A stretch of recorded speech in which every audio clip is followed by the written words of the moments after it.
ജയേട്ടൻ്റെ കൂടെ ഒരു ഇൻ്റർവ്യൂ എടുക്കുക എന്നുള്ളൊരു വളരെ വിഷമമുള്ള കാര്യമാണ്. കാരണം ജയേട്ടനുമായിട്ട് നമുക്കൊരു സ്നേഹ സംഭാഷണം നടത്തുക എന്നുള്ളത് മാത്രമേ ഞാൻ ഉദ്ദേശിക്കുന്നുള്ളൂ, അല്ലാതെ. അപ്പോൾ ആദ്യം തന്നെ എനിക്കൊരു മനസ്സിലുള്ളൊരു ചോദ്യം, പറഞ്ഞു കേട്ടിട്ടുണ്ട് ദേവരാജ മാഷ് കുറേ പാട്ടുകാരുടെ ഇങ്ങനെ ഓരോ സ്വഭാവങ്ങൾ, അവരുടെ ശബ്ദത്തിൻ്റെ സ്വഭാവങ്ങളെ പറ്റി പറയുമ്പോൾ ജയേട്ടനെ പറ്റി പറഞ്ഞത് ഒരു മലയാളിത്തത്തിൻ്റെ ഒരു ഒത്ത പുരുഷ ശബ്ദം ജയചന്ദ്രനാണെന്ന് പറഞ്ഞതായിട്ട് കേട്ടിട്ടുണ്ട്. ജയേട്ടൻ കേട്ടിട്ടില്ലേ അത്? പലരും ഈ കൃഷ്ണൻ പറഞ്ഞ മാതിരി പലരും പറഞ്ഞ് കേട്ടിട്ടുണ്ട് ഞാനത്. ഇല്ല, ഞാൻ കേട്ടിട്ടുണ്ട്. അത് വലിയൊരു എൻ്റെ ഏറ്റവും വലിയൊരു ഭാഗ്യമായിട്ട് ഞാൻ കരുതുന്നു. മാഷ് സാറ് ദേവരാജൻ സാറ് പറഞ്ഞുകൊണ്ട് ദേവരാജ മാഷൊക്കെ ആദ്യം കാണേണ്ട ഒരു സംഭവമൊക്കെ ഒന്ന് ചെറുതായിട്ടൊന്ന് നമുക്ക് ഓഡിയൻസിന് വേണ്ടിയിട്ടൊന്ന്. ആദ്യം ദേവരാജ മാഷെ കാണുന്നത് മാണിക്യ വീണയുമായി റെക്കോർഡിങ്, ദാസേട്ടൻ്റെ റെക്കോർഡിങ് ഞാൻ കേൾക്കാൻ വേണ്ടി പോയി, എന്നെ കൊണ്ടുപോയി. അപ്പോഴാണ് ദേവരാജ മാഷ് ആദ്യം കാണുന്നത്. അപ്പോൾ ഇങ്ങനെ പറഞ്ഞു, എൻ്റെ ഒരു കൂട്ടുകാരൻ്റെ അനിയനാണ്. ആര് പറഞ്ഞു? ദാസേട്ടൻ പറഞ്ഞു. അപ്പം അങ്ങനെയാണ് ദേവരാജ മാഷ് ആദ്യം കാണുന്നത്. രേവതി സ്റ്റുഡിയോ, ചെന്നൈ, പഴയ രേവതി സ്റ്റുഡിയോ, കാണാൻ സാറിൻ്റെ. അപ്പോൾ അത് ആ സമയത്താണ് സാറിനെ കാണുന്നത്. വലിയ മൈൻഡൊന്നും ഉണ്ടായിരുന്നു. അത് അല്ലെങ്കിൽ പുള്ളി അങ്ങനെ മൈൻഡ് ചെയ്തപ്പോൾ എത്ര കാലം കഴിഞ്ഞാൽ മൈൻഡ് ചെയ്ത് കുറക്കാൻ കഴിയും. പക്ഷെ അത് പറഞ്ഞു. പിന്നെ കണ്ടിട്ടില്ല. പിന്നെയാണ് ഈ ഇതിലൊക്കെ കുഞ്ഞാലിമേക്കാലൊക്കെ പാടി കഴിഞ്ഞിട്ട് വിൻസെൻ്റ് മാഷാണ് ദേവരാജ സാറിൻ്റെ ഇവിടെ ഇങ്ങനെ ഒരു പയ്യൻ വന്നിട്ടുണ്ട് പാടാൻ, തിരക്കില്ല, അങ്ങനെ പാടും, കേൾക്കാം, വരാൻ പറ. എന്നിട്ടാണ് ഫസ്റ്റ് വിളിക്കുന്നത്. ഇതിന് വേണ്ടിയിട്ടാണ് നമ്മുടെ കളിത്തോട് പാടാൻ. ആദ്യം തന്നെ വിളിച്ച് ആദ്യം താരുണ്യം എന്നോട് പഠിപ്പിച്ചു. അപ്പം അതാണ് നിൻ്റെ പാട്ട്. മറ്റേ പാട്ട് യേശുദാസായിരിക്കും പാടുന്നത്. അതെ. അപ്പോൾ ഞാൻ നല്ലൊരു പാട്ട് പോയ ദൈവമേ, മറ്റേ പാട്ട് നീ ഒരു കാര്യം ചെയ്ത് ചുമ്മാ മൈക്കിൽ പാടാൻ പറഞ്ഞു. മഞ്ഞളെ വെങ്കത്ത് 3-4 പാട്. അപ്പോൾ അവൻ വരുന്നതിന് നീ പാടിക്കോ, ചുമ്മാ വെറുതെ പാടി നോക്കാം എന്നൊക്കെ പറഞ്ഞു. അങ്ങനെ ഉണ്ടെന്ന് ആ പാടി 3-4 വർഷം, 2-3 വർഷം പാട്. ഞാൻ പുറത്ത് വന്നപ്പോൾ സാറ് കൃഷ്ണനായ സാർ മുറുക്കി തുപ്പാനായിട്ട് വന്നപ്പോൾ സാറ് മറ്റേ പാട്ട് നന്നായിരുന്നല്ലേ എൻ്റെ സാർ? നന്നായിരുന്നു. മറ്റേ പാട്ട് പിന്നെ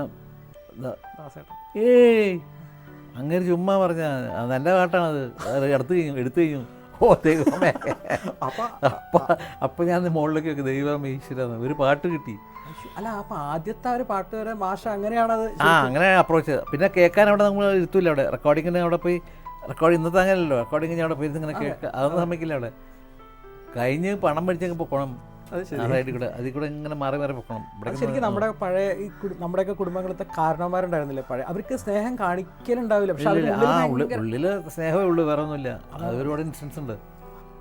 ദേവരാജൻ സാറ് പറയുന്നത് വെച്ചാൽ പാട്ട് കഴിഞ്ഞാൽ നിങ്ങൾ പണം പഠിച്ച് പൊക്കോളും, ശരിയാക്കി എടുക്കുന്നതൊക്കെ ഞങ്ങളല്ലേ, അവിടെ വന്നിരുന്നത് കേൾക്കേണ്ട കാര്യം തിരിക്കണം, എല്ലാം കഴിഞ്ഞ് കേട്ടാൽ മതി. അങ്ങനൊരു മാസ്റ്റർ അവസാന കാലത്തെ പാട്ടുകൾ പാടിയപ്പോഴും കൂടി അങ്ങനെ തന്നെയായിരുന്നു. അതെ. ഇപ്പോൾ ദൂരെ നിന്ന് അവിടെ പോയി നിന്ന് കേൾക്കുന്നല്ല, മുമ്പിൽ ഇവിടെ നിന്ന് ഒന്നിച്ച് അടുത്ത് നിന്ന് അടുത്ത് നിൽക്കും കൂടി ഇല്ല. അവരെ വേറൊരു സംഭവം ഉണ്ടായിരുന്നു. ഈ അത് ഇപ്പോഴേ അടുത്ത 2-4 മാസം മുമ്പ് ചേച്ചി ദേവരാജ മാസ്റ്റർ വൈഫേ ലീലാമണി ചേച്ചി പറഞ്ഞു, ജയചന്ദ്രനെ കുറിച്ച് ഒരു കാര്യം പറഞ്ഞത് ദേവരാജ മാസ്റ്റർ. എന്താ ചേച്ചി? അത് ഞാൻ പറഞ്ഞിട്ടില്ല. പറഞ്ഞു രാസാത്തി വന്ന പാട്ട് റേഡിയോ TV വന്നിട്ടിരിക്കുമ്പോൾ സാറ് വിളിച്ചു.